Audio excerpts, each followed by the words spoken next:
And we're recording. Holy shit, we're holy shit, we're parents. Hey guys, this is your doula Hannah.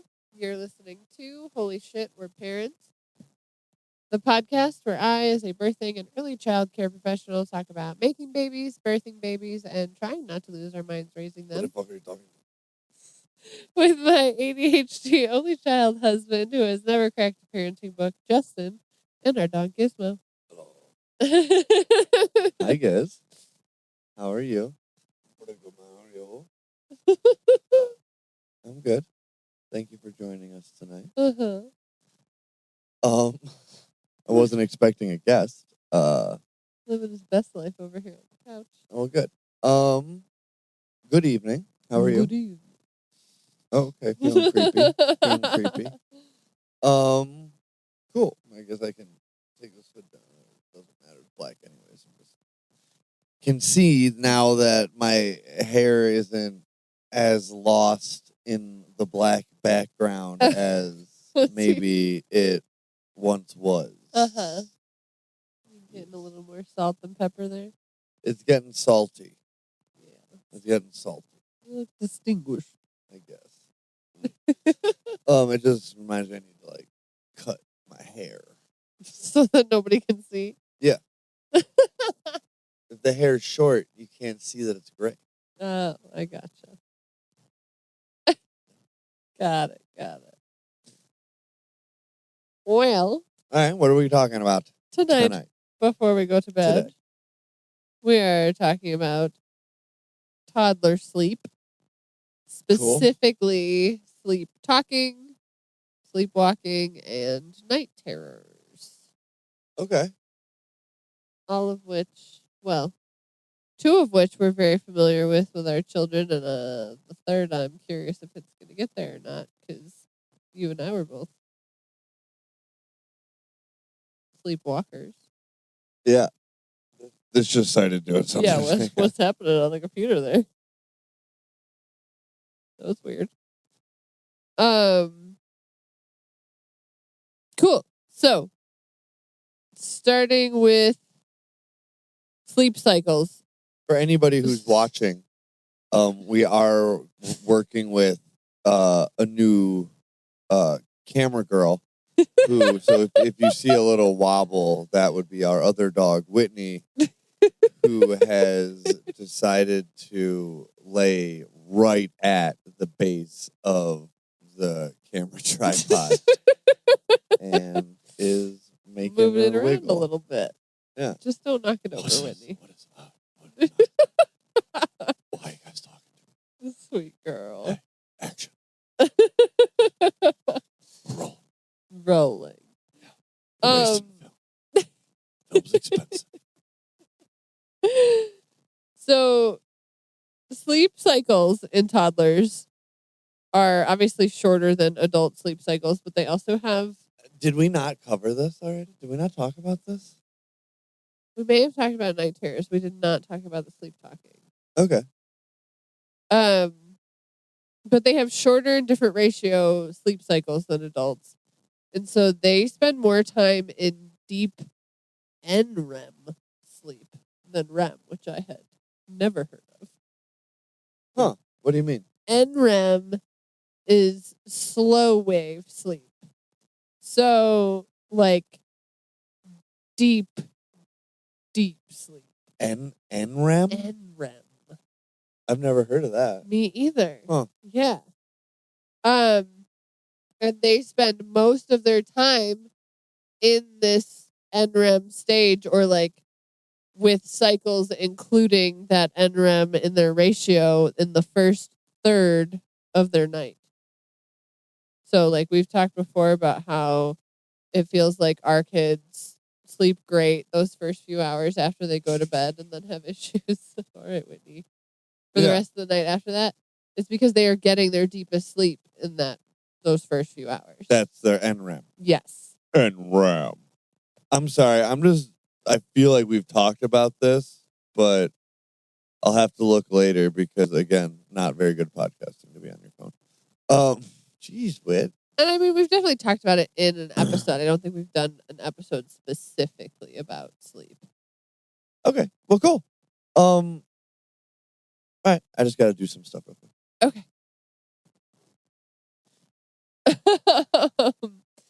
So, NREM, I guess, parasomnias, which are things like sleep talking, sleepwalking, night terrors, Oh, okay. happen. You're like, okay, NREM. Well, parasomnia. Those happen in NREM, those deep sleep events. I was like, is that like pterodactyl or does it start with an N? What's going on here?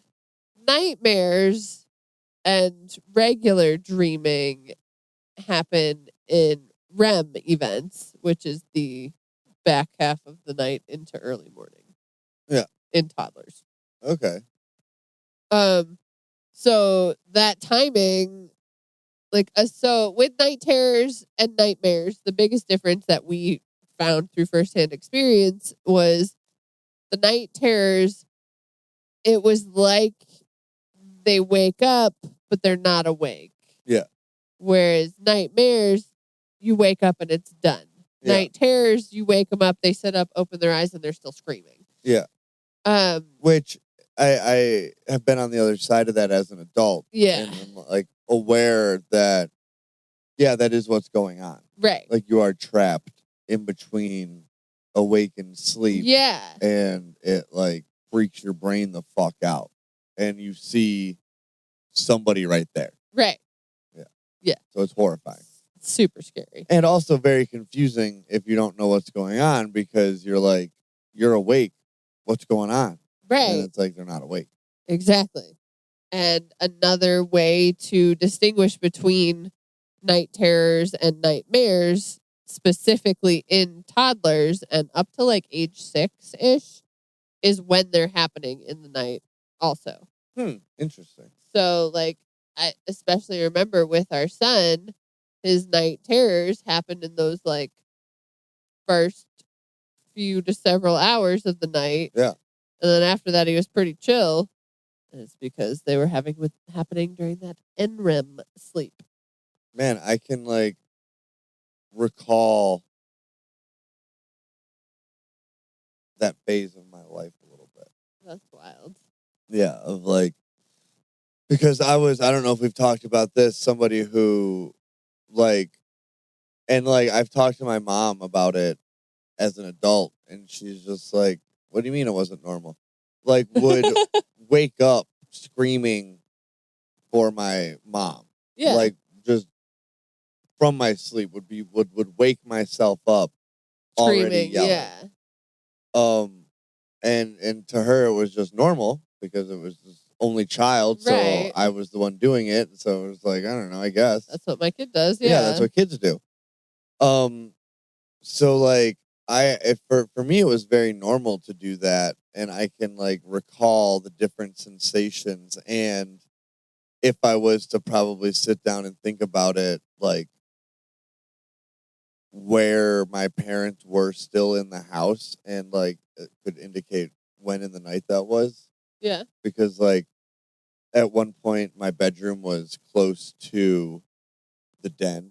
Okay. Where like the TV was and everything. So if I called and there was like a light on outside of my room when she opened the door, obviously I knew it was still early in the night. But if it was dark, then I knew it was at least after they had gone to bed. Okay. So I do remember like it happening differently. Yeah. So like that's weird to know. That's wild. Yeah. Huh. Interesting. What a fun little personal correlation there. Yeah. And it was also weird. I don't know if this is still a big thing, but like my bedroom until we moved to New York was never on the same floor as my parents. We've talked about that before. That's definitely weird. Yeah. All right. So at least weird. at the ages that was occurring. Yes. From 0 to 12. Yes. Very weird. Yeah. No wonder I felt alone. Yeah. And to be honest with you, I definitely I did stop doing it. Like, I don't know if it was just like the age I was or the fact that we were all just so close. The answer to that is yes. Oh. All of those things. Maybe.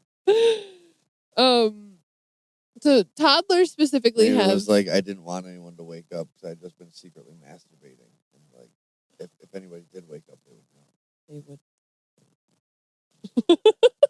Because my palms would have been all hairy. Right. Yeah, Or and I whatever would have else been you blind. Catholics are told about that. Been blind.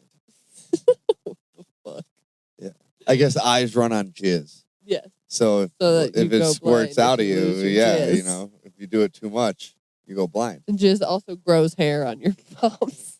Yeah, it's fertile. Duh. Hello. Hello. It literally grows hair on entire bodies because we're mammals. So we're covered in fine hair. Covered in jizz. Well, not all of us. Also, Anyway. are Catholics just like coming in their own eyes? What's going on? Why are they going blind? They're just like looking at it. They're like, God damn! This is a horrible thing to do. I should be ashamed of this. I was staring right into my dick hole and came in my eyes. It stings.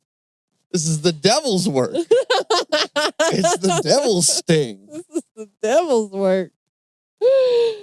Oh my God. It stings and it's salty. And they're like, I thought it would just shut up, Jonathan. Mouth was open a little bit. Anyway. They were two Gross. separate deliberate acts. Gross. That's Catholics. Probably. At one point in time. Sure. Historical Catholic. All right, we have another guest. Hello, Binks. Yeah. She's here for the jizz stories.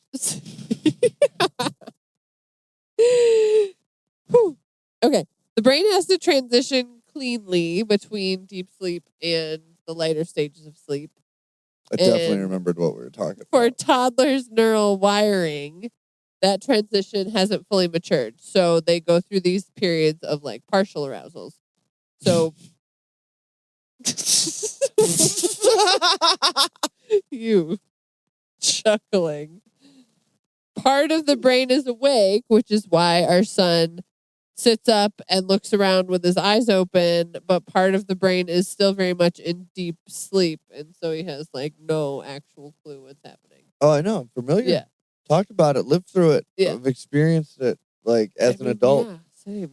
It's crazy to have to scream yourself awake. Yeah. I did. That was not fun when you were going through that. So parasomnias tend to emerge or peak between the ages of 2 and 6. They started with our son at like 12 months. He's pretty advanced. And they often resolve on their own by like school age, middle school age-ish as the nervous system matures. But the other thing is genetics play a role as well. So there is a strong hereditary component.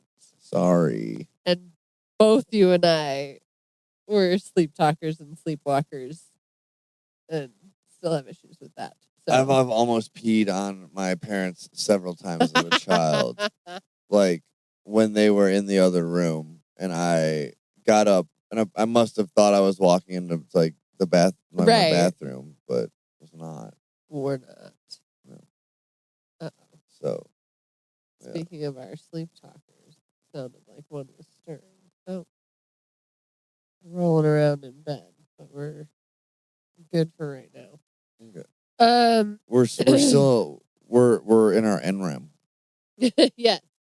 So hopefully she chills. Yeah. Okay, so all of these things have fun little names. So sleep talking is somniloquy. Hell yeah, somniloquy. And it is I'm fluent in somniloquy. Mildest and most common parasomnia. Bitch, you looking somniloquent. The back of your head is somniloquent. Why did that pop into both of our brains? Have we met? Hi. Nice to meet you. I feel like we would get along. Read your mind.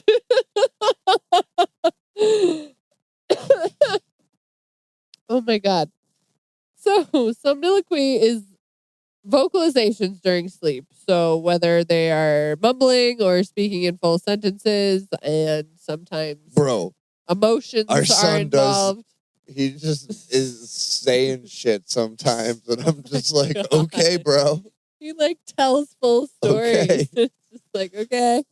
And nothing's creepier than just like when I'm half asleep and he just like sits up and is just like staring at me, and like I feel it, Yeah. and it makes me just like open my eyes and it's Look just like, over. yo, hey.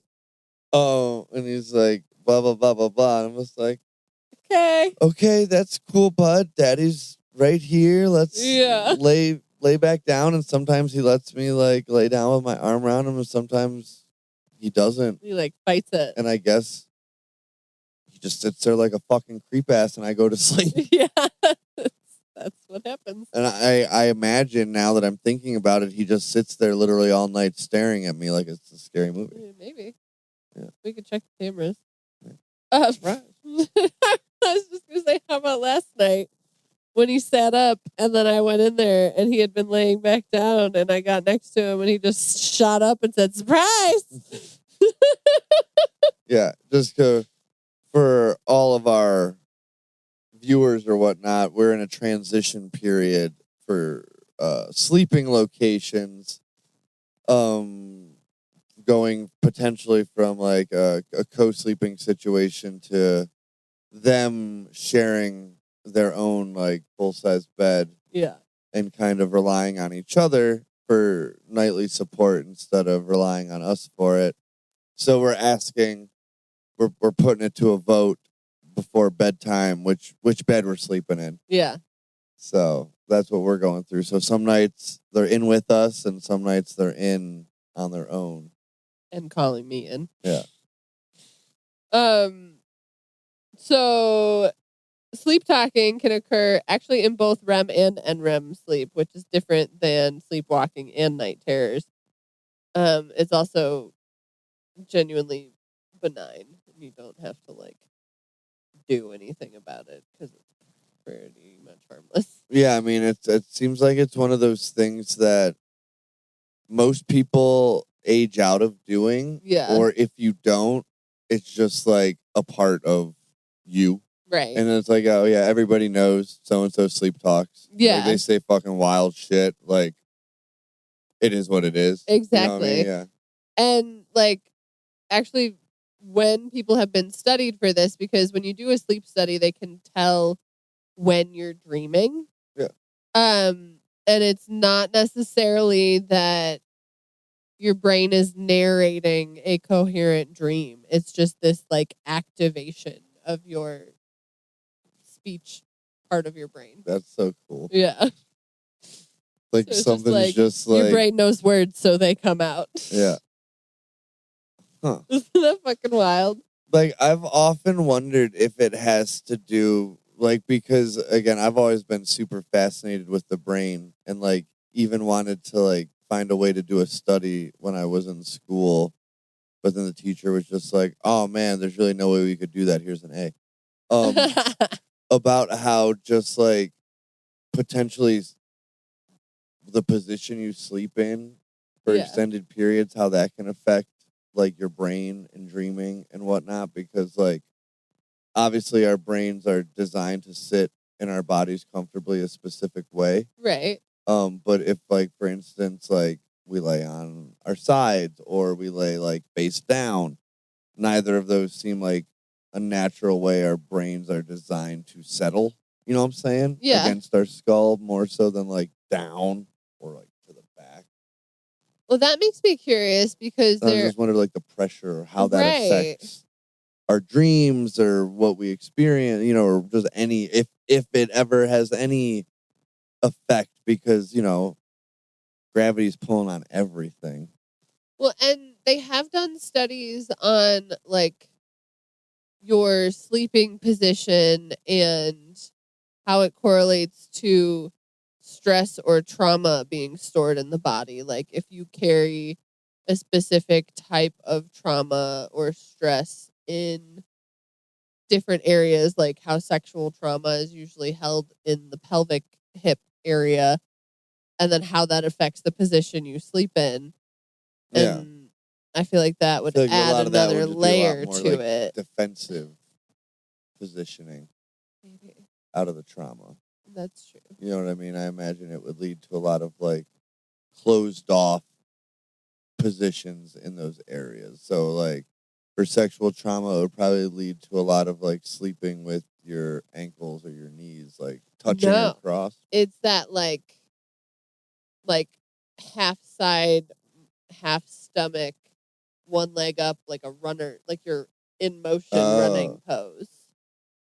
Is the most common for that. To get away, I guess.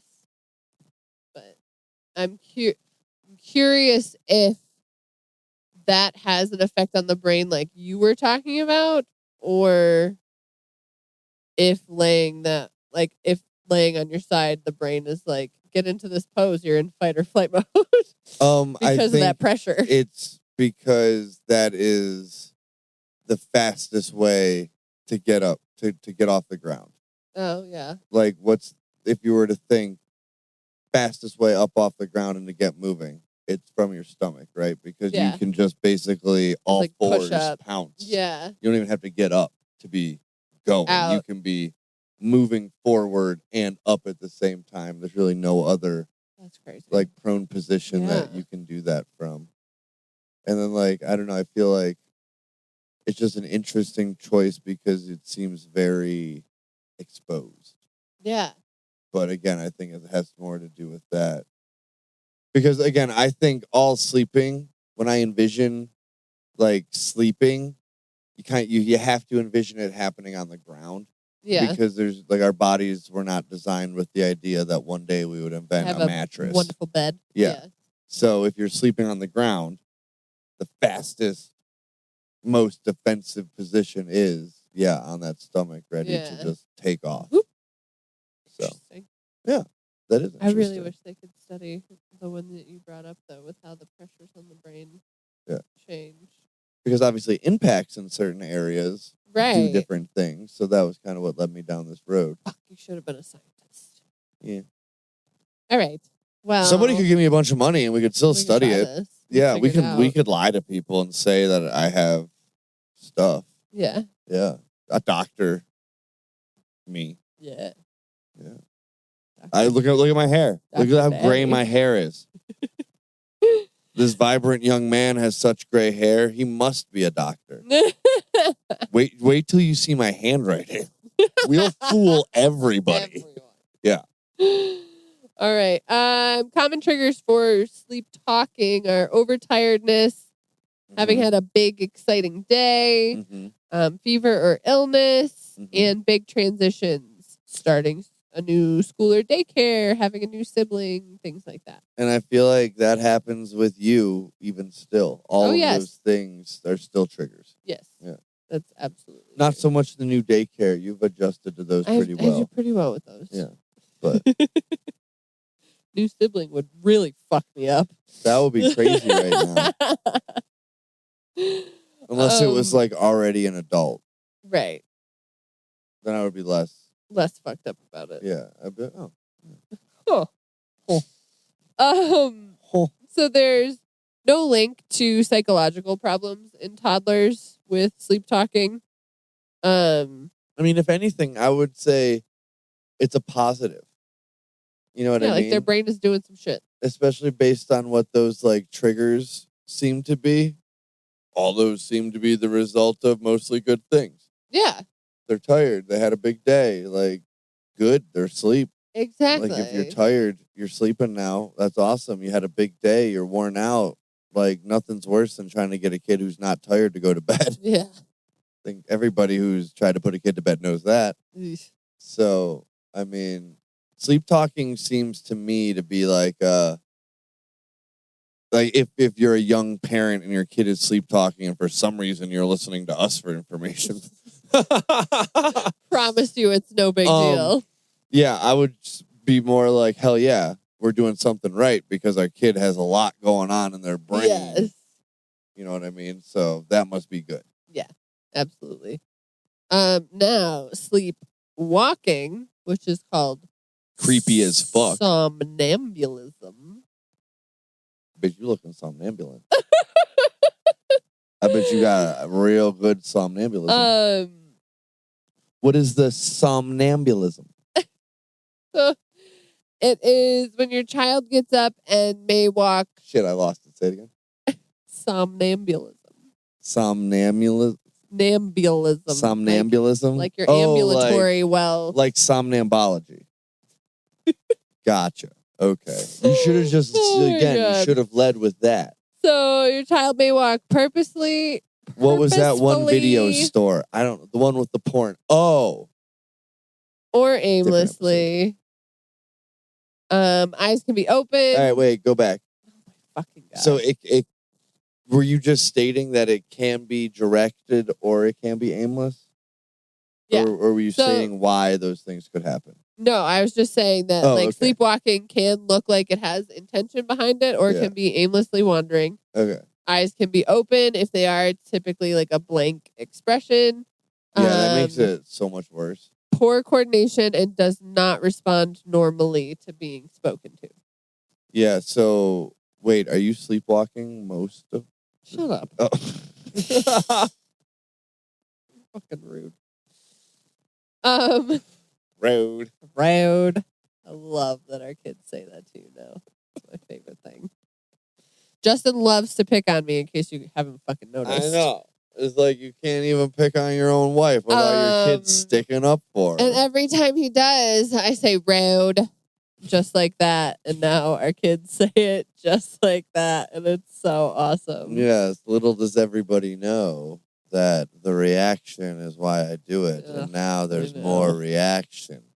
And I keep doing Sweet reaction. Our son actually said to Justin today, Daddy, say something rude. Say something like, damn, mommy, you stinky. Damn, mommy, why you so stinky? And he wanted him to say it just so our son could say, rude.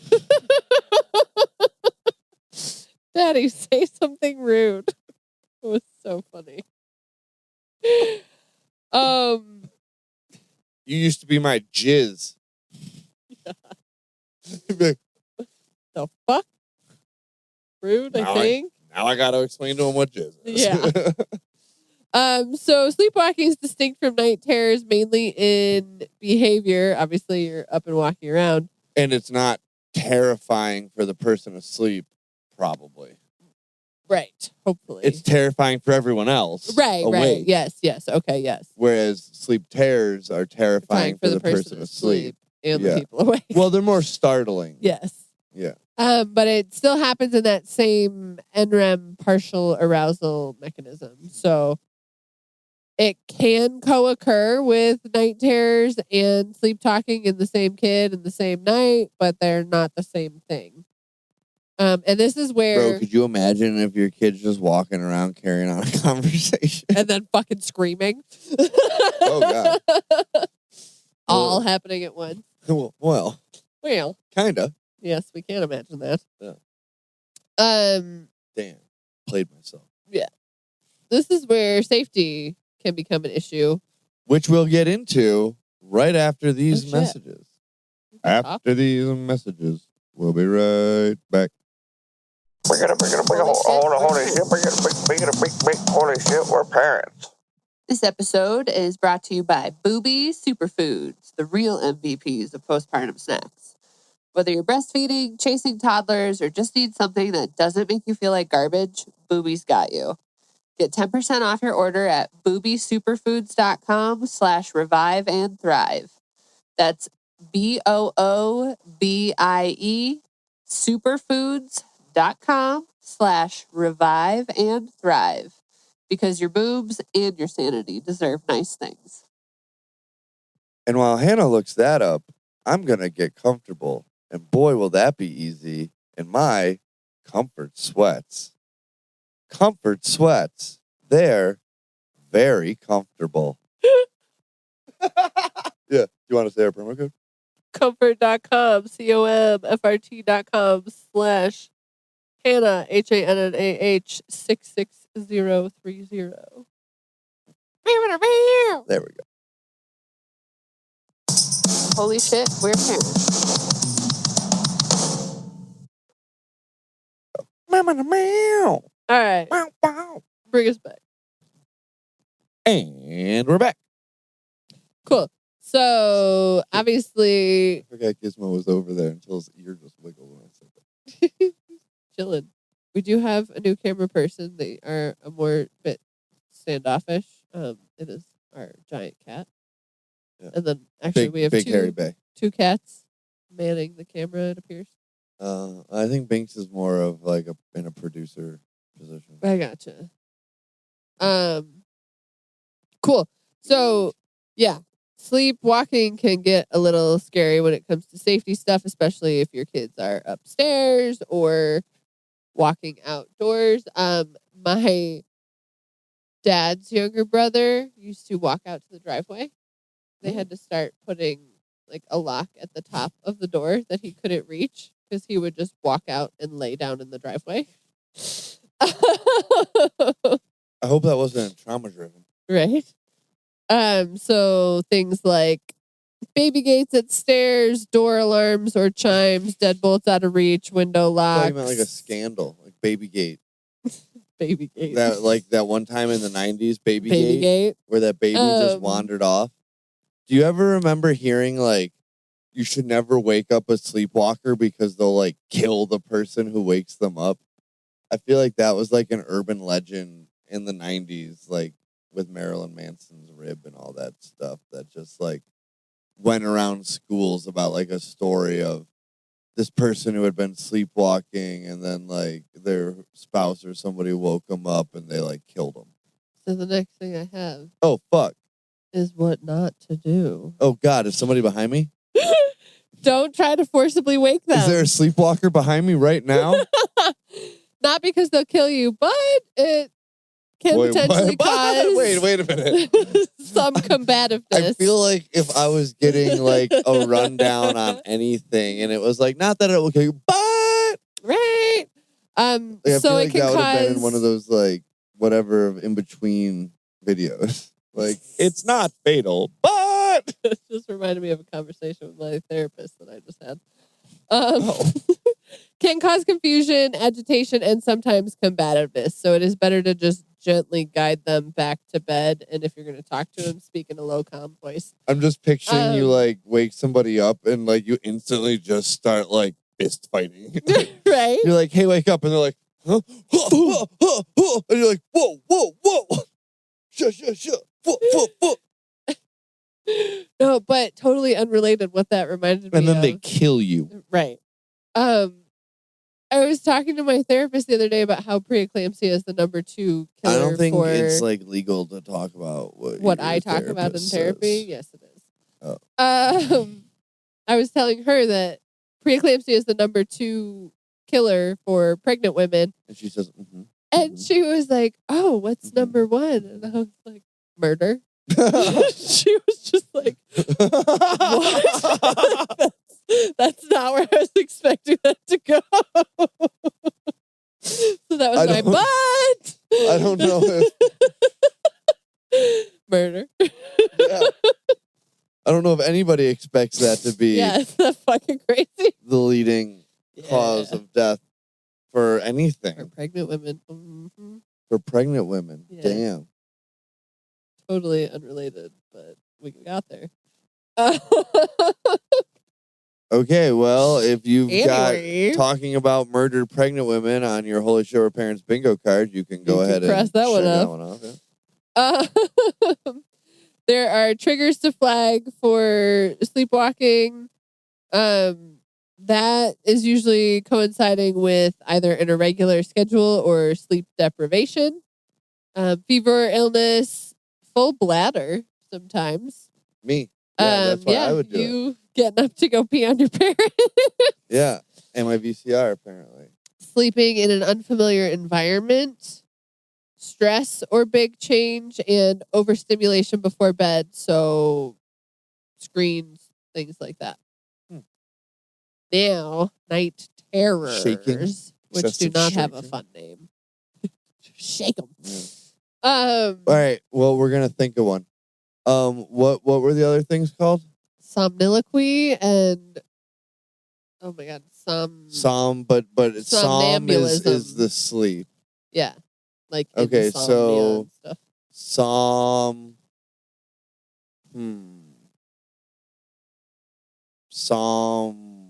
horrifico. Wait, why did it sound Somno horrifico? Is this a Harry Potter thing? Yeah. That gives you night terrors. Yes. Yo, that would be a fucked up spell. That would be a super fucked up I'd be like, just spell. kill me. No, but don't. But don't. Yeah. But No. So they present as sudden onset, screaming, sitting up, eyes wide open, rapid heart rate and breathing, can be sweating, appears terrified, looks awake, is terrified, but is not awake. Yeah. They're typically inconsolable, and it's because they are not present to be consoled. They're in deep sleep. Yeah. So they're not reacting directly to you. They do not see you. And if this is happening to your child, rest assured that they are terrified. Oh God, yes. In the moment, and it sucks. And trying to comfort them like you would a nightmare has shown that it can actually prolong or worsen the episode, which is even scarier. Yeah, I got to a point where it was just like would hold our son. Yeah. I don't know what else you do. Yeah, I mean, there were nights that I would just sit with him because, like, touching him seemed to freak him out. Yeah. So I was just like, okay, I'm right here when you're 'cause awake. I remember, like, for that little while before you were pregnant, where you were, like, going to the gym after we put him down. Yeah. He was having those happen, and it was just like, what else can you do? Yeah. Yeah. So they typically last 30 seconds, but in some kids, they can last anywhere from 5 to 20 minutes. Which is really it feels scary. like a long time. It feels so long. When it's happening and you are helpless and can't do anything for your child. It's horrible.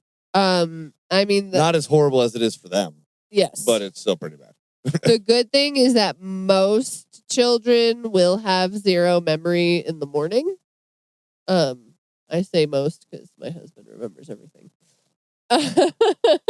Well, I don't remember ever what woke me up as a kid. Mm-hmm. I remember what woke me up in my night terrors as an adult. And it just happens to be very similar to what a lot of other things people see. Like, it's crazy that you just see like a big scary like being of like darkness. That is really scary. Yeah. Peak incidence occurs between 2 and 6 years old. It's more common in this age range than in adults, but it still happens in adults. And it does seem to affect boys and girls equally. So what you should do in the moment. I think it's definitely like common after trauma at any age. Probably. Yeah. Ensure physical safety. So don't try to restrain them unless absolutely necessary, but like move them away from hazards if they're moving around in bed or whatever. Don't try to wake them. Stay nearby. Speak low and calm. Don't flood with light and noise. Which I do remember at first we tried just like turning the lights on to see if that would help our son. Well, we wanted to wake him up. Right. And let it run its course. As hard as it is to do, like it will end on its own. And doing those other things can prolong it. Yeah, because I guess it'd be freaking the brain out. Right. So it's just like in a panic situation already. So everything is like, I don't know. It's like trying to corral like a scared rabbit. Right. Yeah. Like anything's freaking gonna make it worse. Yeah.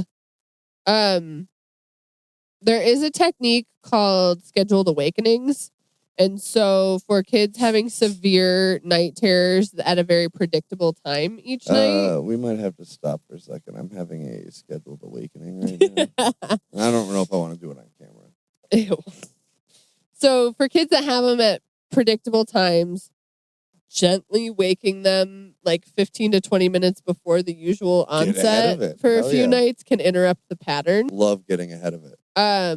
So it doesn't necessarily work universally, but it has a lot of parents have had success in like breaking that cycle for their kids by doing that. Sweet. I'm about to go run into the bedroom and just go like, bah! No, they don't have night terrors anymore. Well, he doesn't. I think our daughter is starting to. So again, differentiating between nightmares and night terrors. One is the timing. If it's in the first half of the night, it's likely night terrors. If it's in the second half, it's probably nightmares. With their wakefulness, night terrors, they are fast asleep throughout. A nightmare is when a child will wake up and say, I had a bad dream. No, I mean, like, you will know. Yeah. There's you will absolutely know. Well, when you're having a bad dream, you're having a dream that is bad.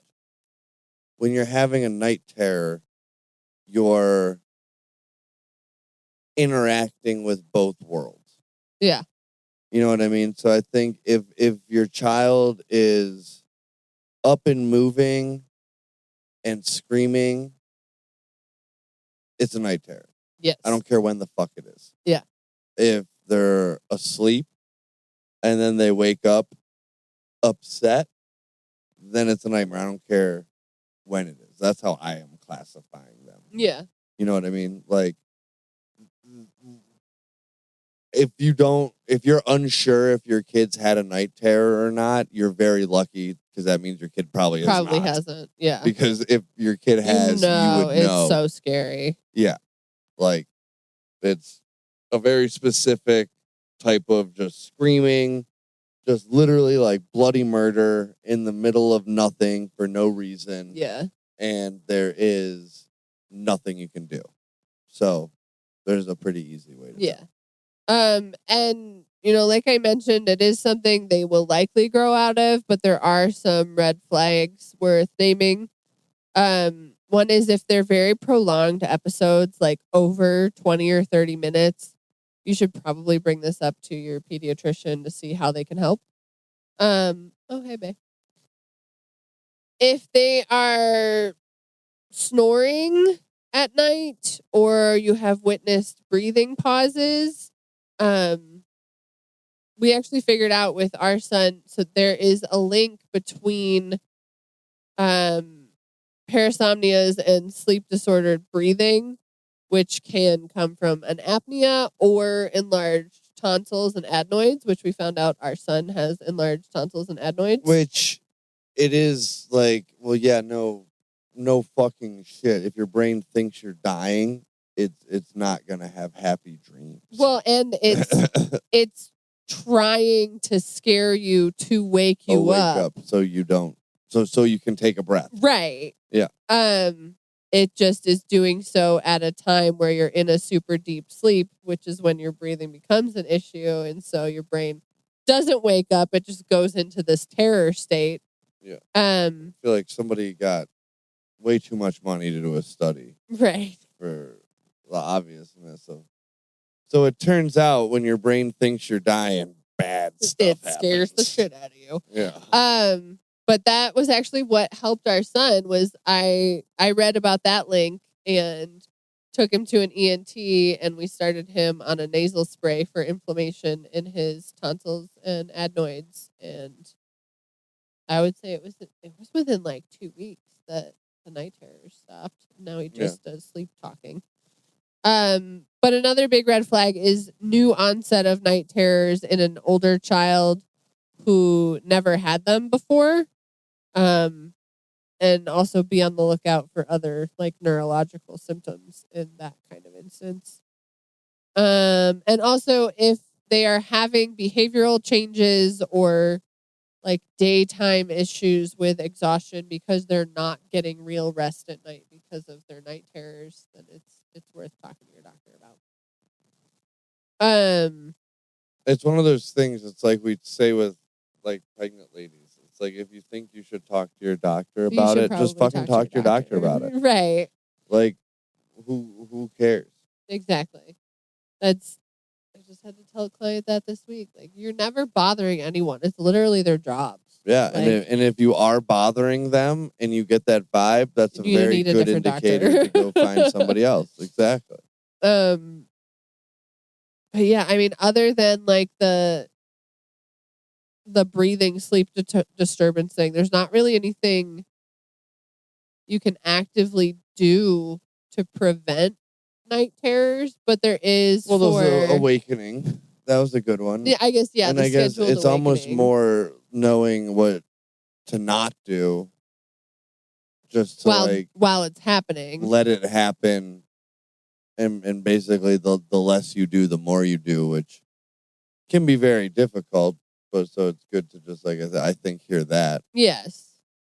But like with the sleep walking and sleep talking, you can do like adjust your bedtime routine or adjust how much you're throwing at your toddler during the day or address overtiredness proactively. Like all of those things will have a direct impact. Yeah. I'm even going to go like maybe like old wives' tale route and say like what you're eating before bed. Yeah. Like what if your kid has a little pre-bed snack, like would be worth shaking that up a little bit and seeing if that has an if effect. it does anything. Absolutely. Yeah. Because I mean, everything we take into our bodies affects our brain. Well, yeah. In some way. Yeah. I started seeing this chick pop up on my feed. She calls herself the STEM witch, I'm pretty sure. But it's all about Is how she a real person? Yeah. How like ancient or older traditionally witchcraft ideas became science and medicine. And it's very, very interesting. Just reminded me of that, like with the food connection and stuff. Like, yeah, about how like what you eat when you eat affects. Well, like it used to be witchcraft to put valerian root under your pillow to get rid of bad dreams, and now valerian root is in like every sleep aid that is on the market and stuff like that. Putting it under your pillow sounds a little ridiculous. But smelling it. That part is what sounds a little triggered it in your brain. Yeah, Whatever.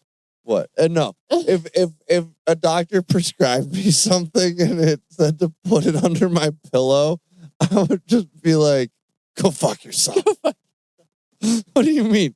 Put this in what? Is the tooth fairy gonna come and make me all better?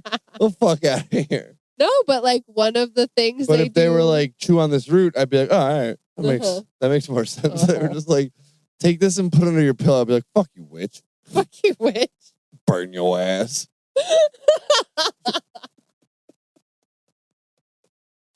You're such a turd. Oh, this sounds ridiculous. What the hell? It sounds like, oh no, I'm gonna lay my head on this book and then I'll know what it says. Oh my god. Osmosis. Osmosis. Booksmosis. Booksmosis. All right. Well, you done? I'm done. That's all I had. Oh, son of a bitch! I forgot to do the stuff in the beginning again. Damn it. Well, if you liked what you've heard, be sure to like and subscribe wherever you're listening on your podcast platform of choice. It does really help us out. Or if you hear screaming in the middle of the night from any of your neighbors, send this video on over, especially if they have kids. Otherwise, call the police. Yeah. You can follow us on social media at Holy Shit We're Parents. You can follow me at Daddy Muscles and Hannah at your doula Hannah. And we'll see you next time. Well, for Bay and Gizmo. We'll see you next time. Bye, guys.